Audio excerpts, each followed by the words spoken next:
Hey folks, it's John from A is for Alcoholic again. Today's conversation is with Chrissie Rivers. She runs the Black Recovery Matters Instagram page, and it was a lot of fun to sit down and talk with her. We talked about donuts and muffins and road rage, and definitely alcoholism was in there, rehab and recovery and inclusion, and trying to find somebody who is relatable to you in recovery and how important that is. But also, one of the things that I have learned is reaching out and listening to other voices and listening to other people who are not like me, who are in recovery, who have very different struggles, ones that don't even occur to me. And that was the biggest thing for me from her, was that there is all manner of traumas and issues that happen in and around people of color, Black people specifically, that white people don't see, they don't feel, they don't hear. And that has a huge impact on their substance abuse and their subsequent recovery or lack thereof. So it was really great to talk with her, and we had a lot of fun, and I hope you enjoy it. So without further ado, here is my conversation with Chrissie Rivers.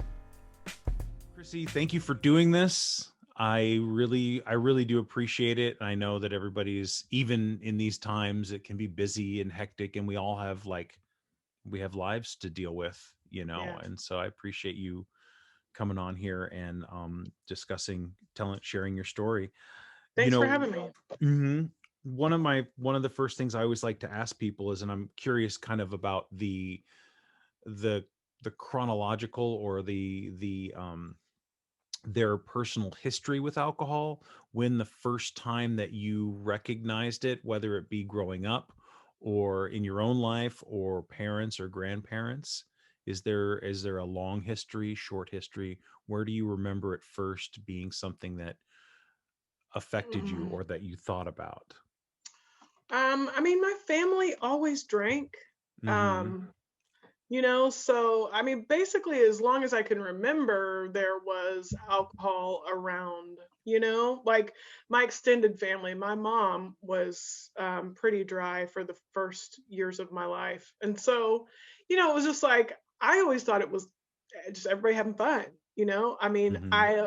I'm an extrovert, and family gatherings were like a blast for me. Even, I can remember at like 5 or 6, just loving to be around cousins and uncles, and everybody's always drinking and laughing. And, um, I took my first drink at 11, and which is pretty young, but, it, when the girl I was with said, "You want to drink some wine?" Her parents weren't home, Mm-hmm. and she was like, "Do you want to drink some wine with me? Have you ever had wine?" And I was like, "Yeah, sure." Lots of times. I'd never.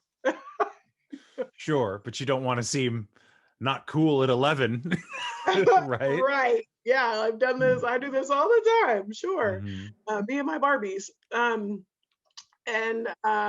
it was like it was such a spiritual experience. It was transformational. I Yeah. mean, it was the first time I ever like felt all right. I was chronically uncomfortable. Mm-hmm. As those are my all of my memories are being chronically uncomfortable and then finding this answer, you know? Mm-hmm. At 11 years old too, was it a what, so you immediately realized this is what's going to make everything feel better? Yeah. Yeah. Yeah. And that probably sounds extreme. I know that it's like that for a lot of people who are in, recovery. For Hmm. whatever reason, I think a lot of us have felt uncomfortable like all of our life, you know?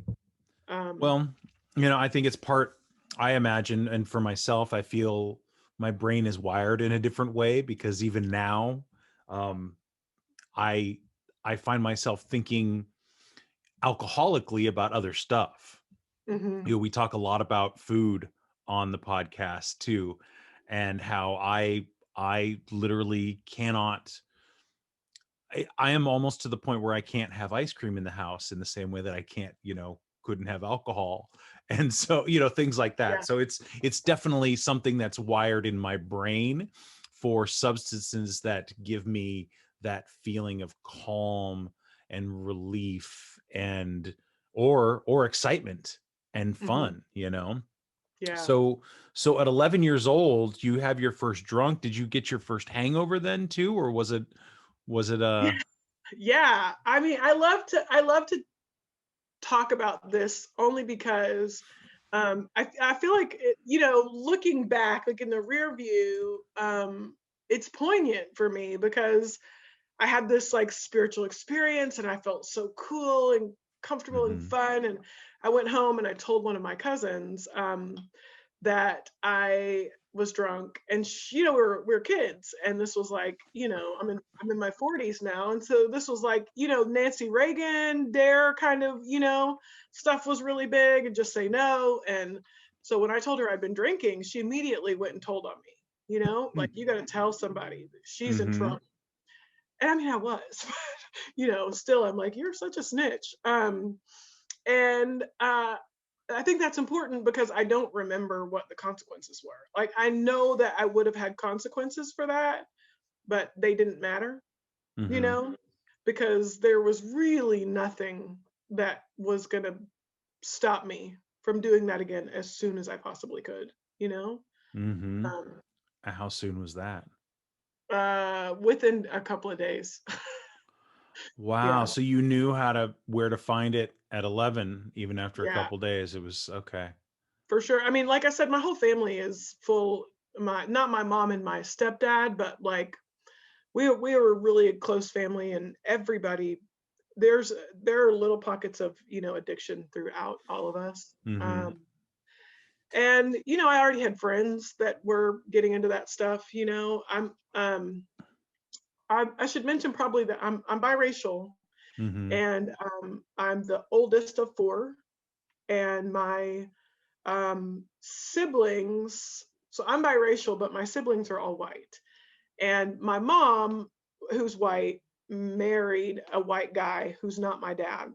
Um, so I was the product of rape, and I didn't know it. And um, I look different than everybody, and they have this relationship, my mom and my stepdad, and I just thought that he was my dad, right? Um, because I was little. And I Right. was two or three when they got together, and he was just my dad. So I thought Right. when they had babies, those babies would look like me, you know? Mhm. And then one day I come, my mom's pregnant, and this baby is there. One day I come home from my grandparents, and I had gotten spanked at my grandparents, so I was already pissed. I'll never forget that. And I come home and I'm like mad that they've sent me to Mima's house, and there is this baby, and he's blonde, and his eyes are blue, and his skin is white, and I'm like, what is up, what? And he had all this stuff, like new babies need all this stuff, so there's all Right. these what I thought were like presents, These were necessities. These were right. Okay. These were, right, new baby necessities, not presents, but right, as a little kid. yeah, he has all this stuff, he looks like them, you guys ship me off to Mima's and I got a spanking, and he doesn't even look like me. What is going on? And I was in kindergarten, and kids had been saying like, that's not your mom. She would pick me up, or my stepdad would pick me up, and they would say, that's not your dad. You must be adopted. And so one day I came home from school after asking lots of questions, and my mom had read like a women's magazine, and in it talked about parenting honestly and like telling your kids, the like brutal truth. And so she did. She sat me down and said, you're a product of rape. There's no Easter Bunny and there's no Santa Claus.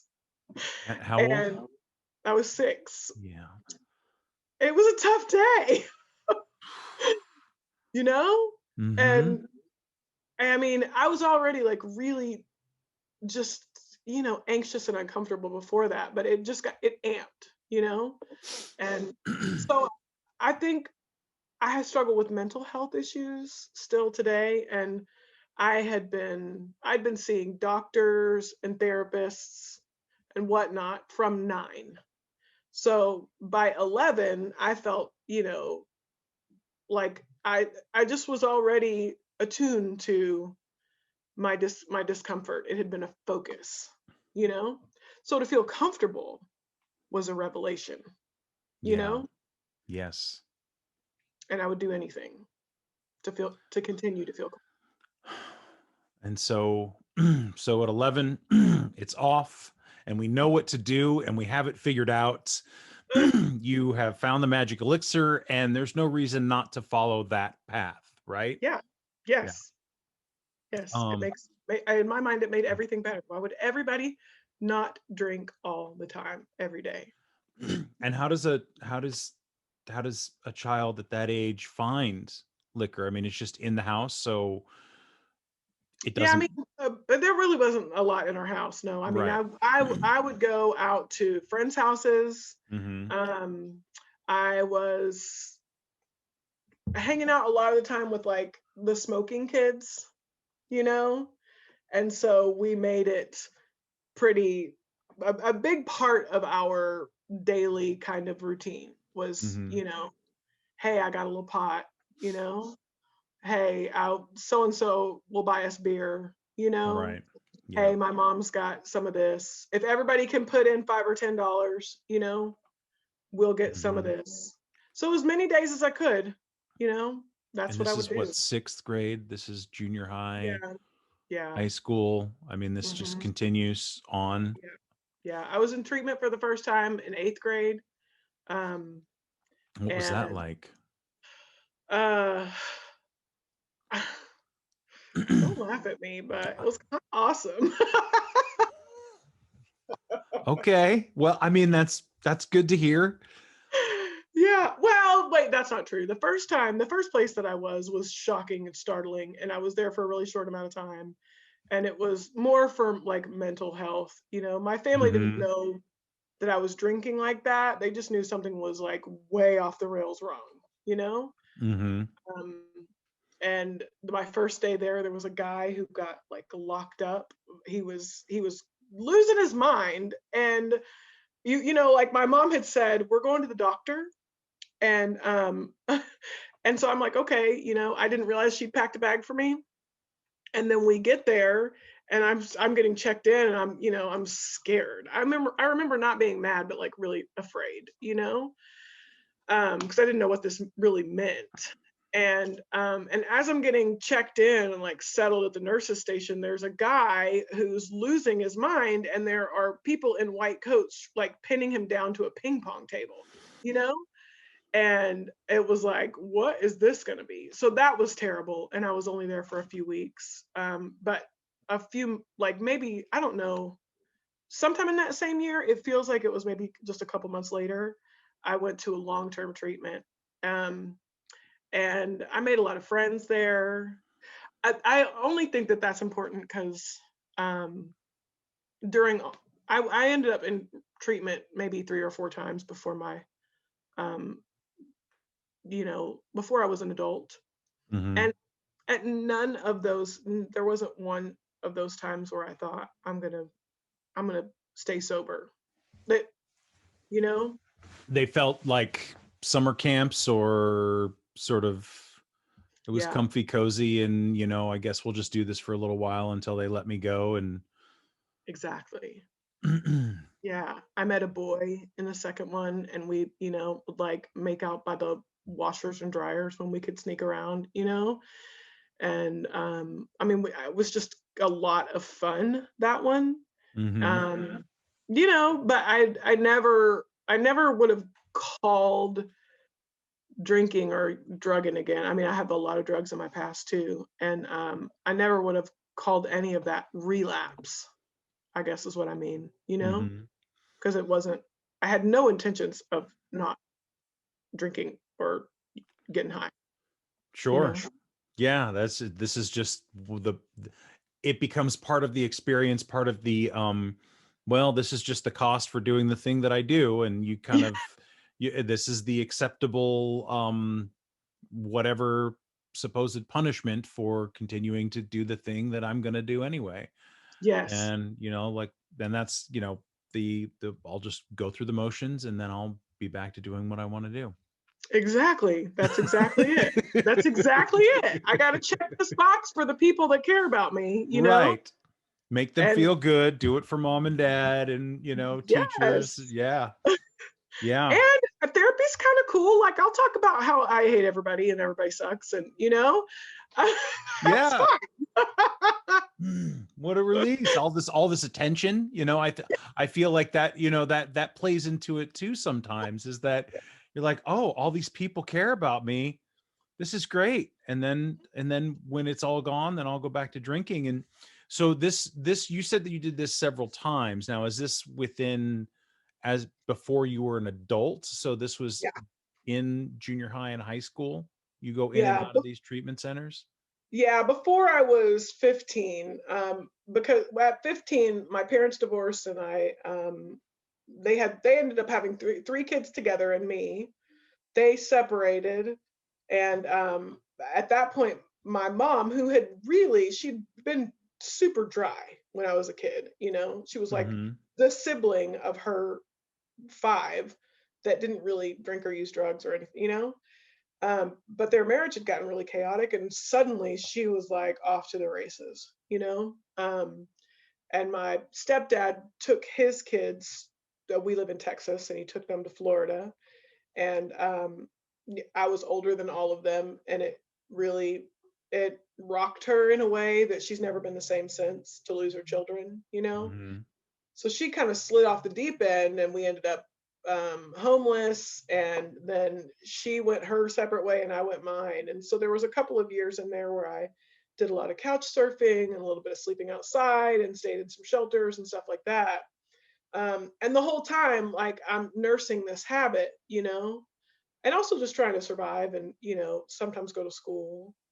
um and then by the time I was 18, I figured out I couldn't wait to turn 18, because I had a cousin who was a stripper, an exotic dancer, and I watched her make great money. And so I was like, I knew that once I was 18 I could like legally earn an income with my body, and I didn't have any skills you know Right. um, so I ended up working in gentlemen's clubs for a while, which is like the perfect place to drink for a living. It's dark, the lights are low, there's money, there's free booze, plenty of attention. Totally. You're Um, you're encouraged to be loose and drunk. I mean, it's great. The more liquor sales you get, the better tip out is for everybody. You know what I right. mean? The more booze I consume, the better it is for the waitress and the bartender and the barbacks, and Mhm. it's a yeah, So there's a lot of positive reinforcement for these addictive behaviors yeah. as a stripper. So I imagine, and I don't know, I mean, are you feeling like I have reached the pinnacle, that I have, this is as good as it's going to get? And like does it feel great, or does it feel horrible? To me, it felt horrible. Okay. I didn't know it was gonna feel like that. I've never actually had the constitution for it. I didn't make a lot of money. First of all, I've always been a little chubby, even at my worst, like my worst drug use. I mean, Mhm. daily meth use, and I've still managed to have a muffin top. So so I was not good at it. Mhm. And I'm kind of awkward, and I really, I mean, in some ways, I guess I flourished in the environment because um, I know and understand women. I love my girlfriends, in my life, and surrounded by women, and lots of girl talk and stuff, and that was fun. But like the actual labor of it, I was pretty terrible at, and quickly, um, ugh, that's gross. But in order to survive, because I wasn't a very good hustler, like Mm-hmm. I just kind of say what's on my mind. I'm not really good at telling you what you want to hear and, making a man think that they're, something I think they're not. I do not know how to do Sure. that. Yeah. But so the alternative to that, like mind hustle is, just trade. You know, Mm-hmm. what do you want? And so that became, you know, a a quick a quick way to get money. And before you know it, I was pregnant. And then I couldn't even do the job anymore, and I had rented all this furniture because I was broke, and so, um, but I thought that I was rich for about 60 days or something, and so I went to one of these furniture rental places and filled up my whole apartment, me and my roommate, with rental furniture and washer and dryer, bedroom, just the whole thing, and then couldn't pay for it because that stuff is like it's 6 times more expensive than it actually Mm-hmm. is worth. And she moved out and I was pregnant and I couldn't work and I didn't want them to take my stuff, you know and it got so bad my electricity was turned off. I used through most of my pregnancy. I was using a lot of like uh, cocaine and meth back Uh-huh. then, and I'd used through a lot of my pregnancy, and now I'm broke, I'm alone, and these furniture people are knocking on the door every day, you know and this is such a dumb crime, by the way. I wish I had cooler criminal stories, but this is so stupid. Like, what did you get charged with the felony for? A couch, Couch felony. a Mm-hmm. sofa, a washer and dryer.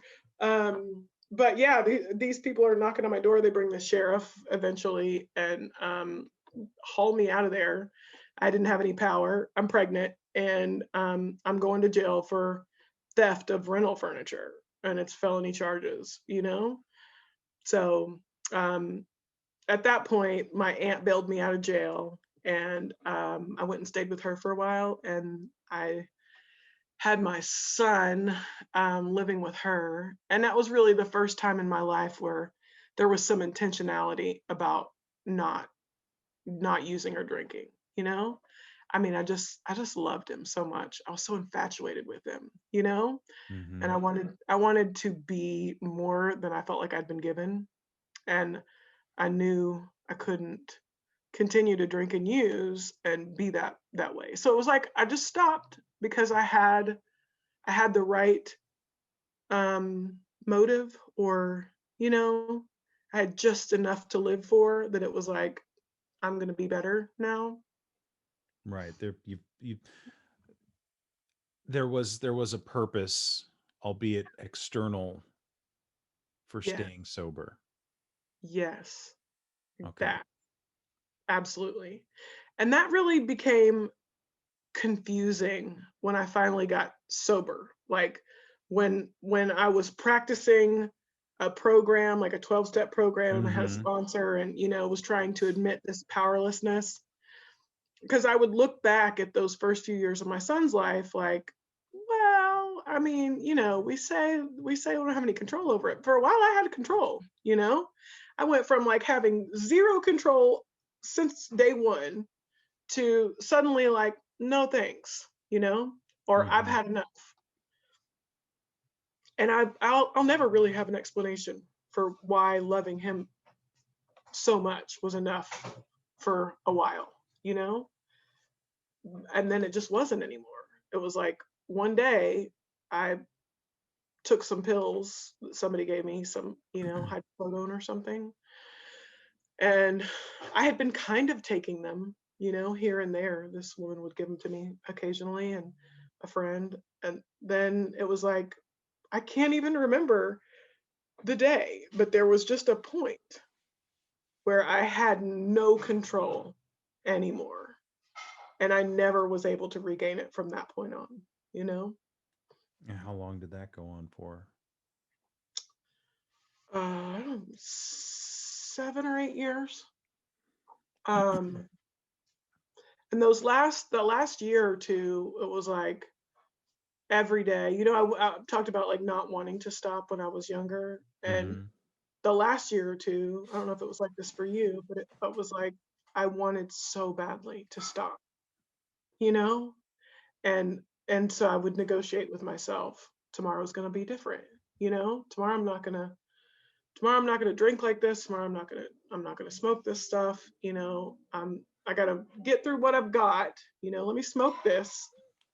Got to finish my stuff. There's no reason to throw it out now, right? Yeah. Yeah. Yeah, spend good money on this, you know? Mm-hmm. I'm gonna finish it, but then I'm done, you know? And this is what I do with food now. When you were talking about food earlier, you Mm-hmm. mentioned that is what food is like for me right now in the midst of this pandemic is I have so many tomorrows with carbohydrates, you know? Yes, I do. I do. Yeah. Yeah. Um, I do.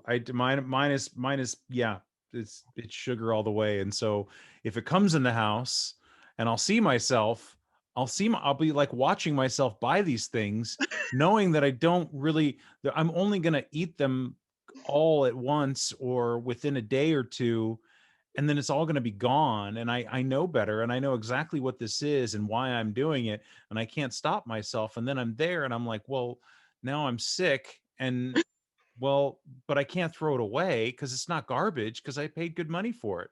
Right.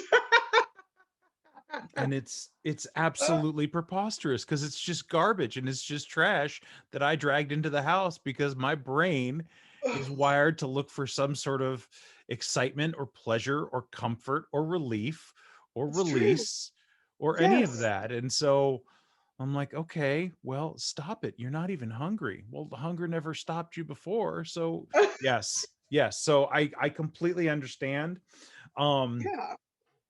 all of that. 100%.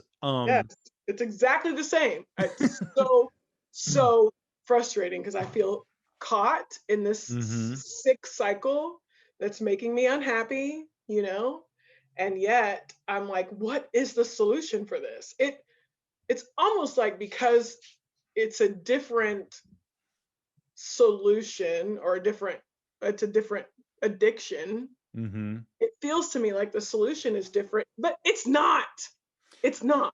Well, it's like my buddy's dad put it. He said the thing with food addiction is it's imagine if you're as alcoholics that and exactly as we are now and being in recovery and all this, if I said to you you have to have 3 shots of tequila a day and only 3 to survive. And so it's like the madness around imagining 3 shots of tequila is the same thing as whatever it is, if it's ice cream or if it's croissants or if it's, do you know what I mean? And Powdered so donuts. Powdered powdered donuts. donuts, yes. I was looking at this, I saw some little infographic about donuts versus how many miles I have to run to burn each one off, and I was like, oh my god, it's so so yes, yes, Mm, it's maddening. And so the I feel like the solution is similar, but there has to be, again, this I have to change my mind about this stuff, right? I have to be able to look at it differently so that it doesn't have the same allure. yeah, Because absolutely. which again is it's like there, either it's not an overnight epiphany, sometimes it's this thing I have to learn through butting my head against the wall every single time, whether Yeah. and so that's kind of where I'm at in that Oh, process and trying to go, okay, this is you learning. It's going to be all right. It's yeah. just a little bit of sugar and it's not going to kill you right away. And it's not alcohol. But let's just be mindful here, even if we're going to indulge it and ignore so yes, Yeah. yes, I understand. So, but in that last year of drinking and drugs, and you talk about the feeling of god, I just want it to stop, and if something would stop and something would help me, then I would be willing. And we talk in the 12 steps, there's like the step 0 of the shit has got to Mhm. stop. Yes. What was your moment of clarity or rock bottom, or the moment where you were like, I can't anymore. I have to do something. It was losing my job. Um, I had I was working in the apartment business and I had like all this pride about, the job that I was doing. Mainly because I lost a job and Mhm. it was an important job to me. I had like I was managing an apartment community and I had moved in, like I had a boyfriend that lived there and then his baby mama lived there and Mhm. a drug dealer that lived there and I was like running my little queendom, you know? Um and and I was also stealing and I got caught.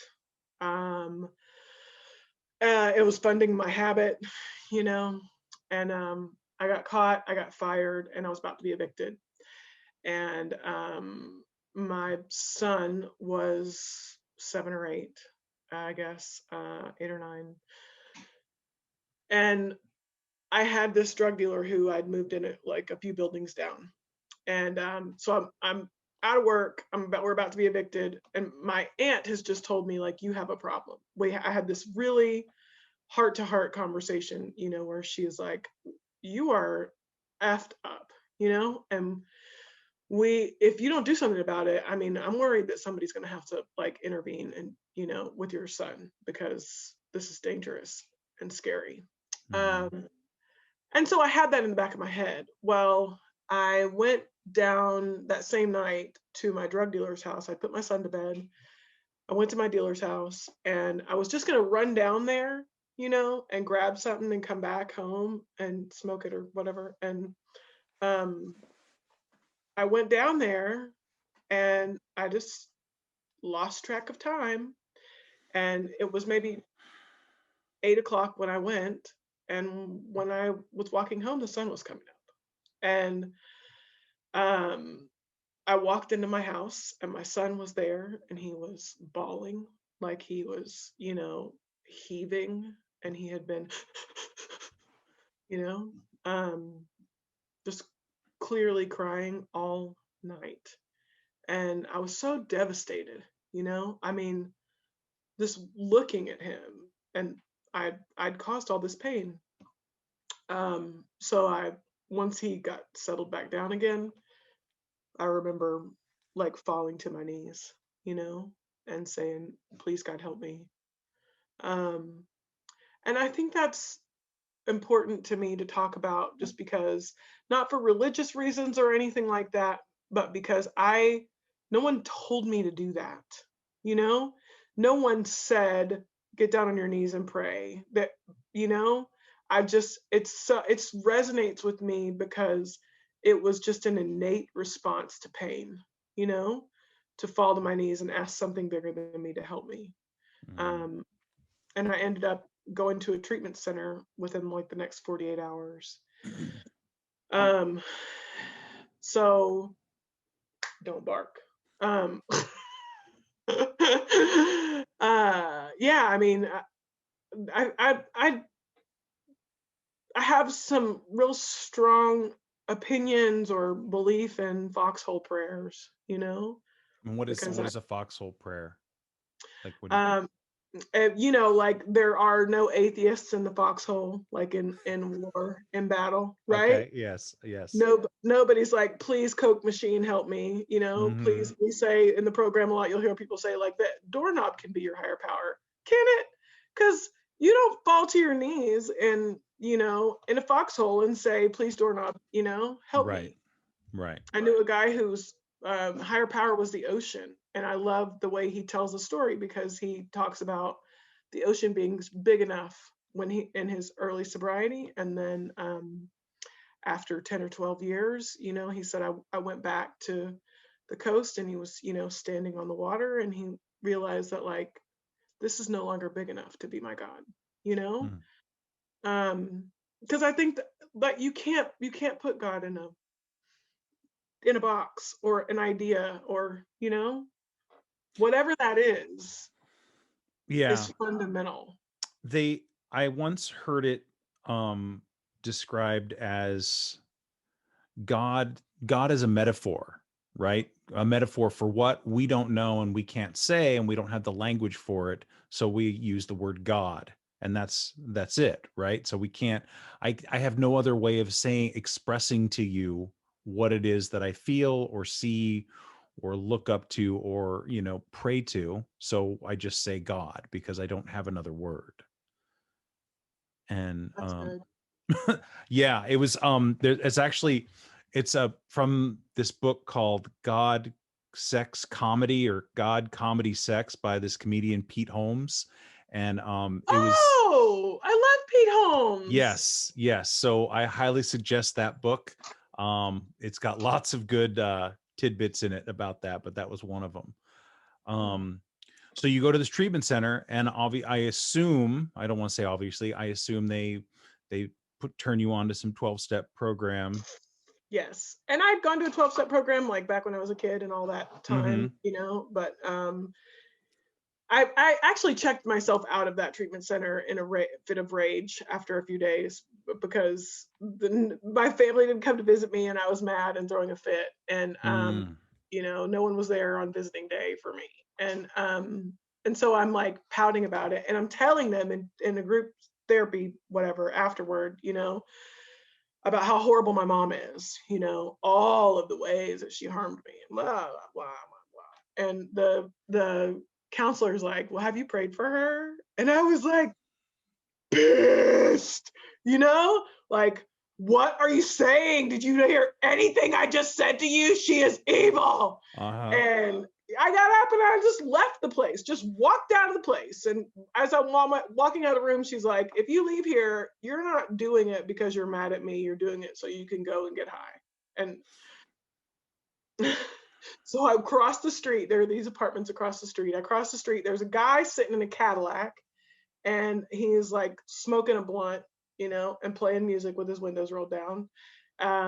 And so I walk up to him because I don't have my cell phone or anything. I've left everything locked up with the treatment center, So I walk up to him and I'm like, hey man, can I use your phone? And he says, hey, do you party? And he wants to pass me this blunt. And all I can hear is this stupid bitch in my head, And so I like say no at her, and immediately, like, I called my family and they came and picked me up, and I went to a group that I knew of, the next day. And yeah, I stayed sober then for like 2 years, almost 2 years. I did relapse, but it really laid some great foundation for me in that time. Yeah, it's I've also heard it said that AA or 12-step will really ruin your drinking once you get some of Yes, it in you, right? yes, Uh-huh. And so what can I ask, like, what the relapse, was there something in particular, or was it for sure. okay? I mean, I'm responsible for my own behavior, but I make terrible decisions around men. And Okay. there was a guy who came into the program. Okay, wait, first of all, I want to put all that back in my mouth. Okay. Because first things first, before the guy or whatever, I never thought that I was actually an alcoholic still. I had all this evidence, but all of those 2 years, I would sit in meetings and I would think how sad it was that, like, people were not going to be able to drink again. Because I was there because my life was on fire. I had burned my life to the ground and I was trying to figure out how to rebuild it. And then once I could rebuild it, I would, commence to drinking again because that, is like how you're happy. Um, Yeah, you know? I do. So there was that. That was the biggest reason that I relapsed. It coincided with a man who, wore house shoes to the meeting and looked like he'd just gotten out of prison. And I thought that was super sexy. And he had maybe, 30 days of sobriety when we met. And he was like sleeping on his mom's floor. It was hot. And Right.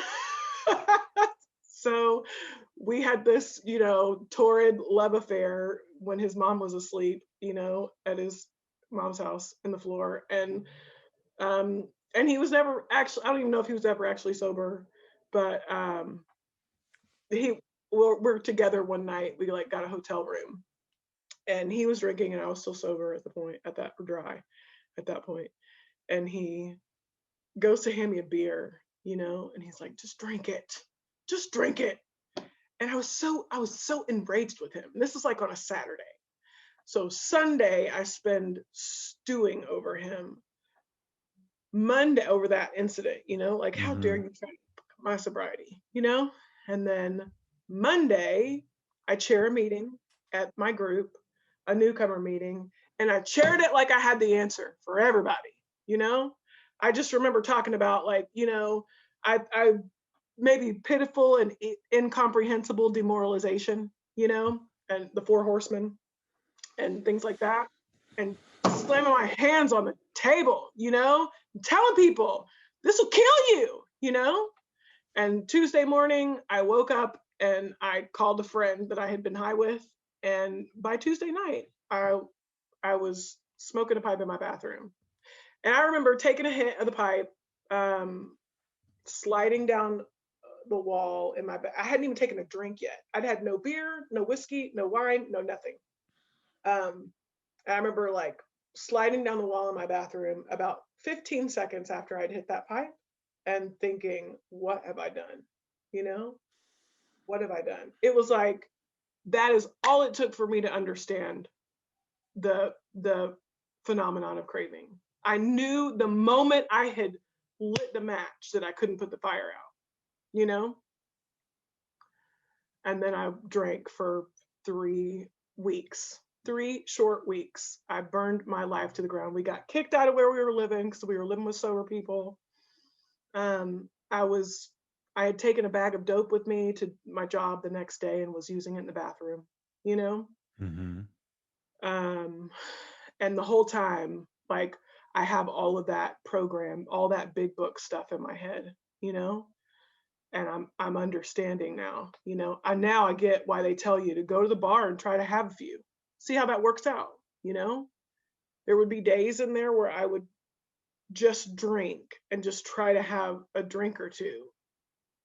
I mean, And I could drink 2 beers and I right, would be miserable, you know right. Right. so what That's the difference, right? That you were miserable. You're like, sure, I could do it. And I've talked to other people. Sure, I did it. I talked to one guy I know, and he says, I was dry for 5 years, and I hated every second of it until until I yes, figured it out, right? yeah, Until I got yeah, sober. I was dry for right, 5 years, but I hated every second of it. So like you yeah, have those 2 beers in a day and miserable.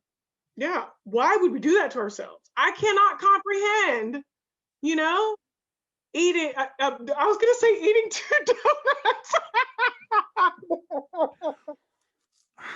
The answer's I'm in sorry. somewhere, I swear. I don't know. That was Freudian. I cannot comprehend drinking 2 beers, like to set out to do that. That's Yeah. so. I get fired up about things. I'm sorry, John. No, you're fine. It's no, that's not a problem. Okay. So the 3 weeks, and then you're Yeah. finally done. You Yeah. did it. You went back out. You found out that it doesn't work, that it was miserable, that you hated it, that you cannot control the drinking Right. or the using. Yeah. And I came back in like one of those days. Some of my girlfriends, if you're in the program, or if you're not in the program because you think it's awful, like I just think some of the people in the program are so great, Mm-hmm. And I mean, I still have friends from 2006, girls that I met in '06, that we have a weekly Zoom right now during the pandemic, Mm-hmm. you know? And some of those women, when I was out, came to my apartment, beat down my door, tried to drag me back to the group, and I cussed them out and slammed the door in their face. Um, but a few days later, I had to pick up a chip a couple times, came in a few different days during that 3 weeks. Like, okay, today I'm done, and I wasn't. And there wasn't any kind of like There was no spark, or I wasn't aware I was done when I was done. I spent that first 6 months wanting to drink every single day. The first time I'd gotten sober, it was like, all right, cool, I'm gonna do this. Let me get my life together. And I didn't really think about it a lot.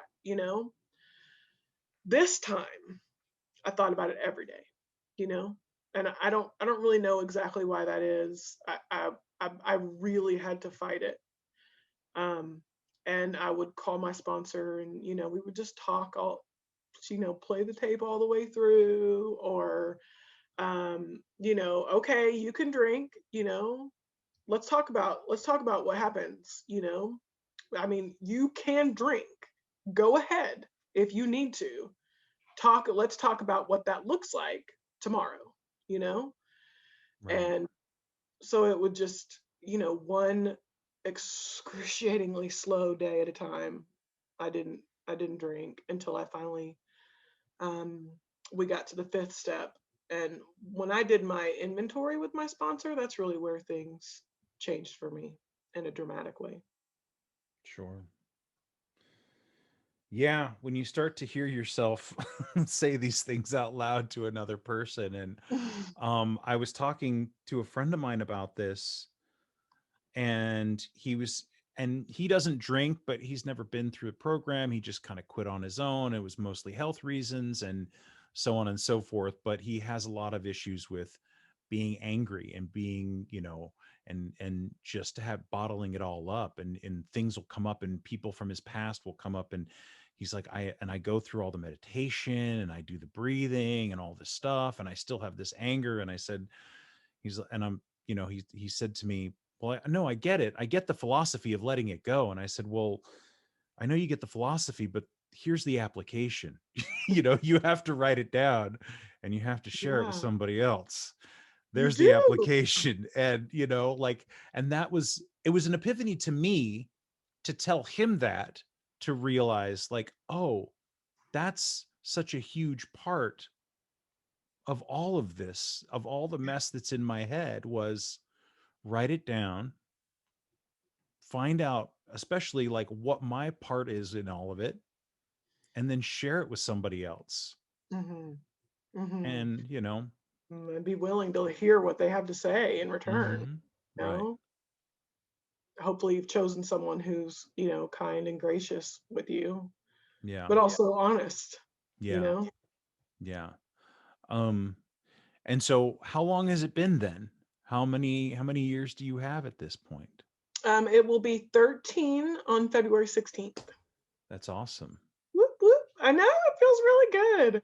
I went to an in-person meeting today. Mm-hmm. I haven't really been to many since the pandemic started, and but every now and then I'll pop into one. And I went to one today, and I'm just was golly, the way that sobriety has changed everything.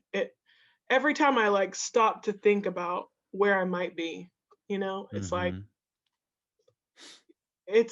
it's pretty chilling, you know. Yeah. Um, yeah, I'm just really grateful, you Yeah. know. Yeah. I mean, just I would probably be doing the same exact thing. I would feel probably a lot worse, and I'd Yeah, be in a lot more trouble on some level, right. health How long? wise, financial. What's that? Oh, sorry. How long have you been sober? Um, well, it'll be, well, not until the summer, but five and a half, five Nice, years. Yeah. amazing. Yeah. It's a trip. Sometimes I think about it because I used to count the days, and then I stopped counting the days. And then I look back and I was like, oh, that's a lot of days. That's not bad. All right. Well, so it's a nice reminder. I mean, certainly I'm a firm believer in there's only 24 hours, right? But Mhm. it's also, I'm also somebody who is very quick to discount and dismiss my achievements and focus more on my failures. So Mhm. to look back and go, oh, 5.5 years sober without a drink, like that's a Yeah, big deal, John. So you can huge. own that, and you don't have to worry about how miserable the first two were, or how you didn't do it perfect, right? Because what's perfect. Yes. Yeah. Yeah. And I mean, you're making these daily contributions to other people's lives, Yeah. that you will probably never see the effects of, Yeah. and but here you are still doing it, you Right. know, and it's pretty cool. You've made a tremendous impact on my Saturday. Is it Saturday? I forget sometimes. Yes. Yes, I have it written down just to make sure. Yeah. Um, but yeah, can you, so 13 years on Hmm. February 16th. 16. Yeah. That's awesome. That's Yeah. awesome. Good. Can you talk about Black Recovery Matters? Because that's Yeah. where I found you. So show. So, I talked about being biracial, and Mm-hmm. that's had a real big impact on just my view of myself and the Mm-hmm. world. And I'll be as honest as I know how to be. I never really put a lot of thought into the amount of Black people that were in the rooms in AA or NA or any other meeting that I attended, for a long time. As a matter of fact, I would get annoyed because I'm going to say something that's going to be a little bit controversial and probably offend Okay. some people. And so I'm just sorry ahead of time.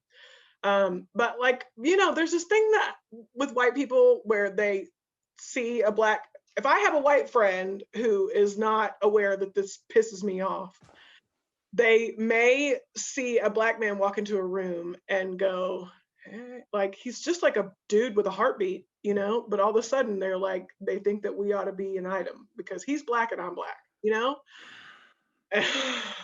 Like, the only thing we have in common is our skin color. We don't even know this guy's name. Right. Um, he's just Black in here. And that's how few there are. You know what I mean? That, Right. like, there's so few Black people in the rooms that someone walks in and my white girlfriend automatically thinks he's my husband. So I would get pissed off even, you know? Sure. Um, but I've done a lot of work around my race and my own perception of myself the last couple of years, and it's coincided with this social justice kind of movement that's been happening in the world. And so, a year or two ago, I got really, really frustrated with the lack of. I live in Texas. I'm in Dallas, and Mm-hmm. there just weren't a lot of Black people in the rooms of AA. And then I started to do some research and found that on the whole, the Black community seeks therapy and recovery at a higher level than any other um, ethnic group. And yet, the failure level, the relapse level, is higher than any other ethnic group. Like, their retention is abysmal. Mm-hmm. And so I started paying attention. And then Ahmaud Arbery was killed and the video was out. And then George Floyd was killed and the video was out. And then I started protesting. And I'd be out in the street, protesting or watching things online and so emotional about it. Just like, no one should be killed because their skin is dark.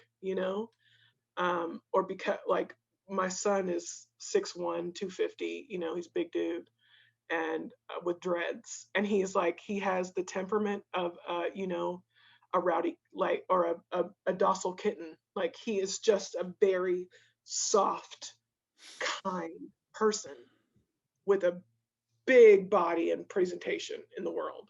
And if you don't know him, you could be threatened by him, and that would make me mad. And there was nowhere where that was where I was able to talk about that, you know? There was nowhere where I was able to express frustration that people who look like me and weren't staying in the rooms, and watching how when Black or brown people would come into a room, they would not be circled around. They wouldn't be enveloped, like a cute blonde or whatever, you know. Mm-hmm. I mean, that's the world we live in, right? So I don't know why I would expect for it to be different in the rooms, but that we say it's different, you know? And so I got so pissed off about it one night. I was doing a Zoom meeting with some people in my recovery family, and I was, you know, I was like the lid had just come off, and I was just spewing about how mad I was. And I said, I think I'm going to start a group. I think I'm going to start something. So I started doing this weekly black coffee meeting, um, which is kind of on hold at the moment. And it turned into this Black Recovery Matters Instagram page. Um, and then I got really heavy into the Instagram community, and I feel stalled, you know? 'Cause Instagram is a weird, weird world of recovery goulash, Like, Yes, yes, it is. It is a very weird world of recovery goulash. I yeah, agree. I agree. right? I Like, agree.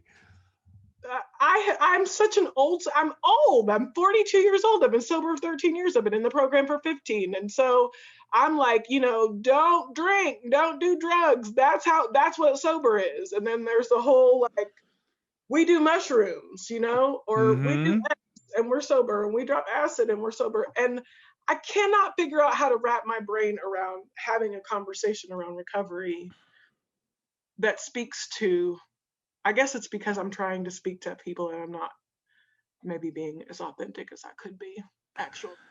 And I've spoken with people who do mushrooms and are Hmm. sober. And there's one gentleman in particular, we talk about him a lot on the program, and his name is Mishka Shubali, and he just, I think he's got 11 years this year sober, and he does it once or twice a year, and it's more of a medicinal thing for him. And it really opened my eyes up to it, because I was like, absolutely not. There's no room for that kind of stuff. And it's like, Hmm. well, maybe not for me, and that's fine. Yeah. And if somebody asks me how I feel about it, it's like, I have done all the mushrooms and acid I ever need to do for the rest of my life. But Yeah. if you feel so inclined, and if it somehow brings you closer to whatever it is that you need to not drink, then by all means do it. But don't lie to me, and don't lie to yourself about what it's fulfilling or not. You know what I mean? So that's Yeah. only something that we can find personally. And so True. that was something it was about, the definition of sobriety. Now, I don't ever have any desire to try drugs or do any of that stuff ever again. But yeah, it's a weird goulash, and not everybody is on the same program, right? Yeah.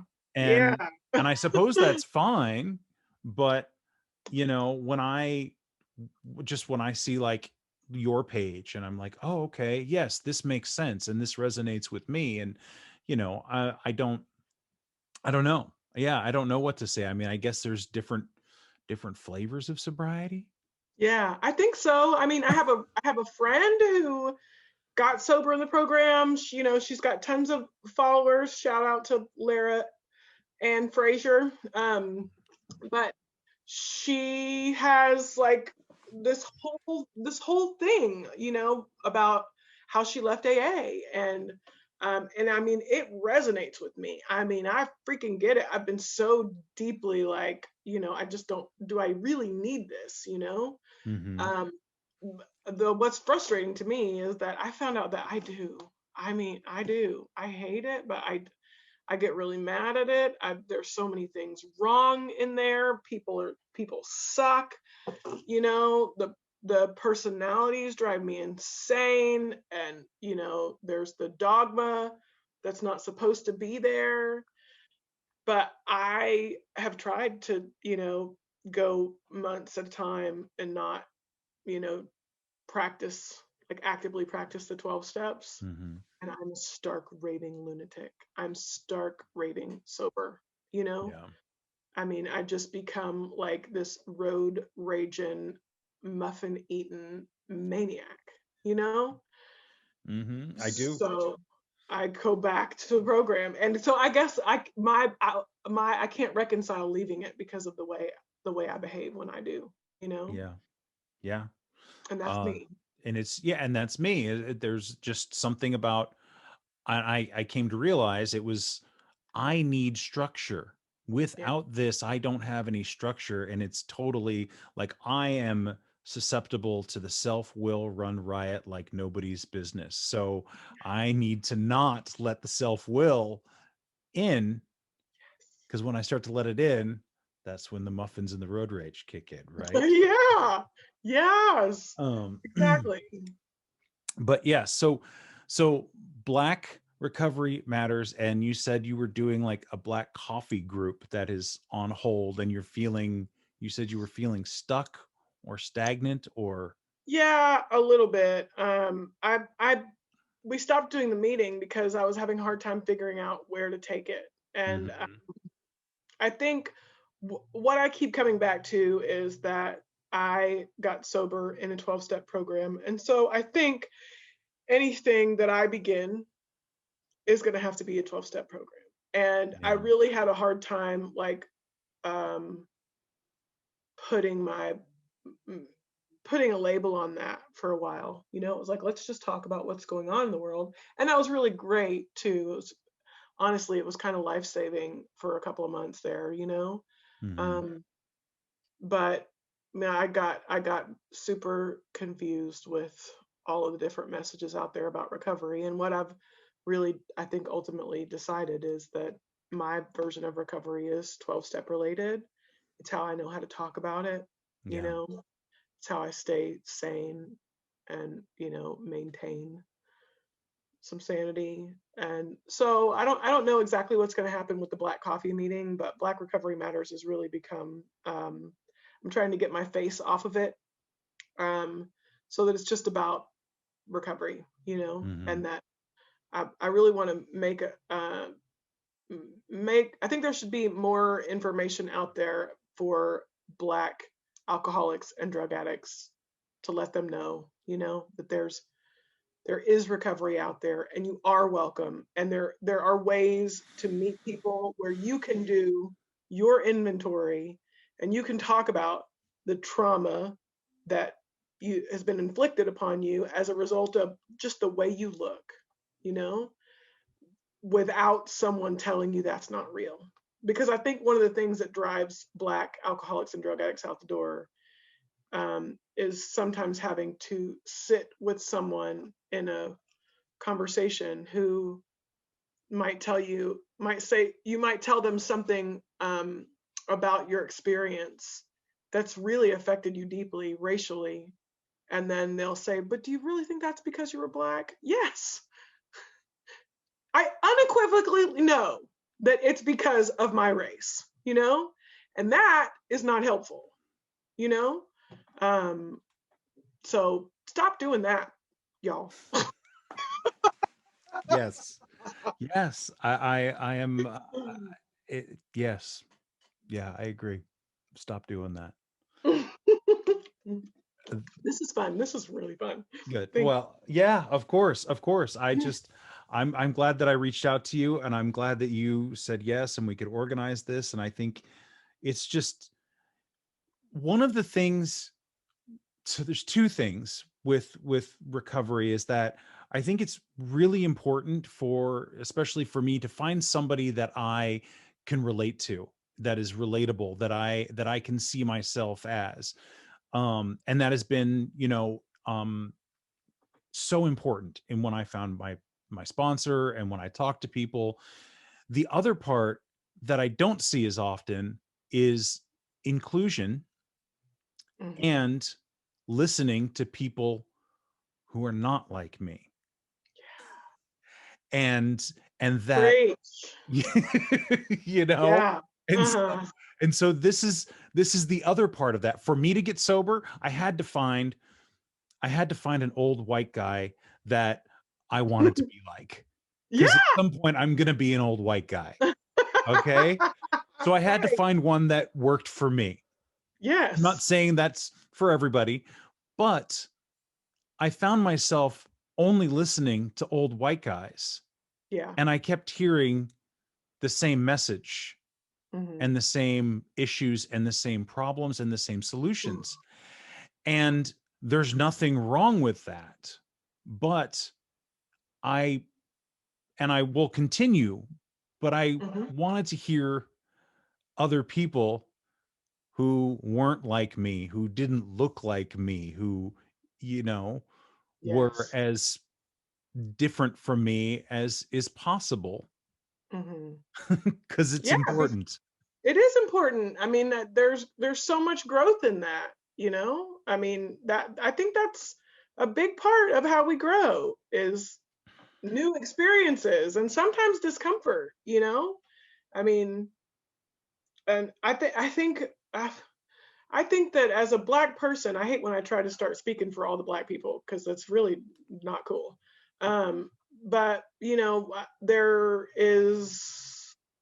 just so much identification out there if you're white, you know, like the world is just kind of it's made for you. It looks like you know, it echoes your experience. And I know that's changing more and more, you know. I mean, like that show Bridgerton, you know, just I side haven't note, seen it, but yes.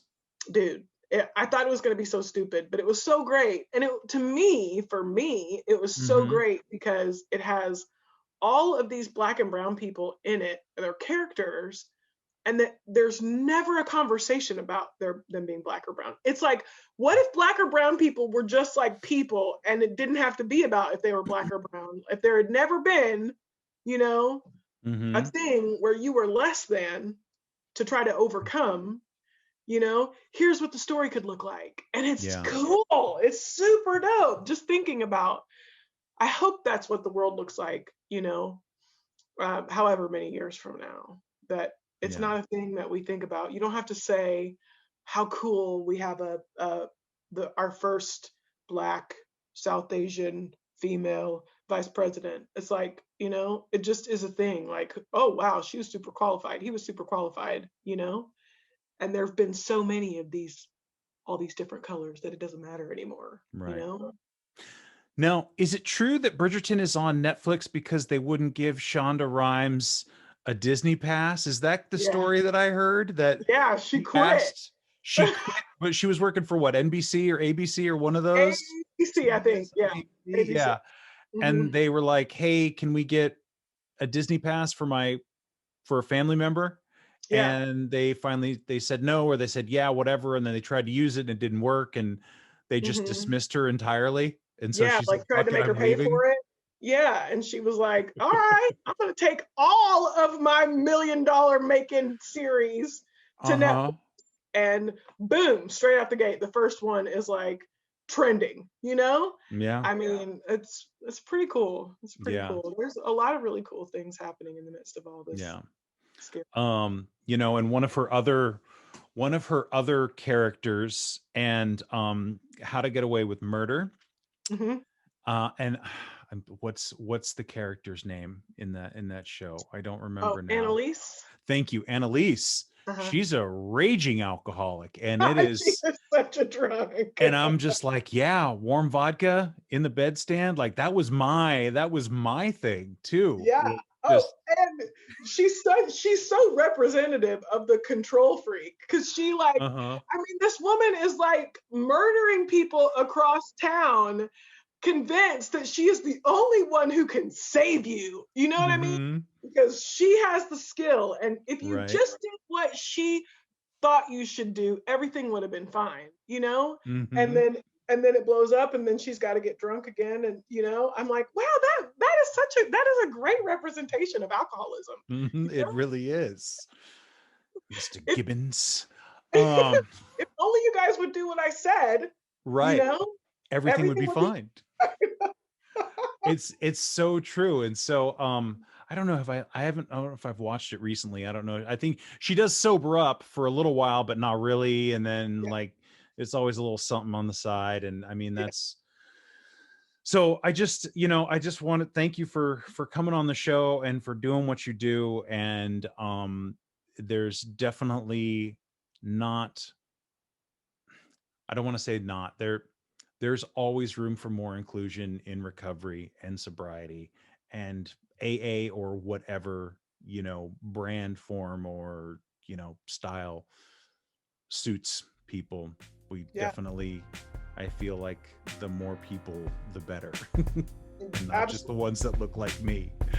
Absolutely. Absolutely. There's hope for each and every one of us. Yes. Thank you for having me. You bet, Chrissie. I have loved this. Yeah, me too. Me too. Thanks again for listening. Our music, as always, is by Neglect. You can find more of his stuff at neglect.bandcamp.com. And you can find us on all social media platforms that matter: Instagram, Facebook, and Twitter. And you can reach us at aisforalcoholic@gmail.com. Talk to you later. Yeah.